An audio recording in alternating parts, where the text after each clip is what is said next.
ওরে গৃহবাসী খোল দ্বার খোল, লাগলো যে দোল। সব দুয়ার খুলে এভাবেই এলো সনাতন ধর্মাবলম্বীদের দোল উৎসব। তাই তো মায়ের হাত ধরে 7 বছর বয়সী প্রকৃতি শুভ্র শাড়িতে এসেছে আবির খেলতে। দোল পূর্ণিমার শুভেচ্ছা। আবির নিয়ে খেলতে ভালো লাগে। সবাই যেন ঠাকুরের আশীর্বাদে ভালো থাকতে পারে, রঙিন হয়ে থাকতে পারে। এটা অ্যাকচুয়ালি রাধাকৃষ্ণের একটা যুগল প্রেমের ঐতিহাসিক থেকে শুরু করে আর কি এখন থেকে এখনো পর্যন্ত চলমান আছে।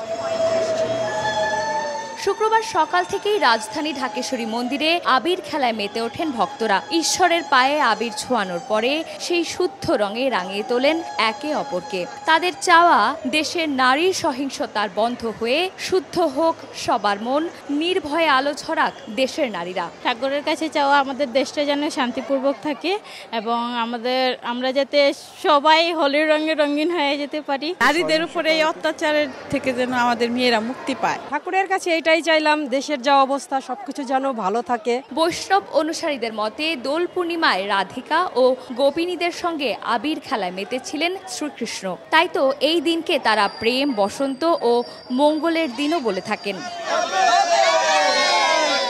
স্থলে জলে বনতলে লাগলো যে দোল। এই দোল লেগেছে নাগরিক বিবর্ণ জীবনেও। তাই তো 60 থেকে 6 সকল বয়সী মানুষ আজ একত্রিত এই মন্দির প্রাঙ্গণে। তাই ভক্তদের চাওয়া এই রং থাকুক সকলের জীবনে।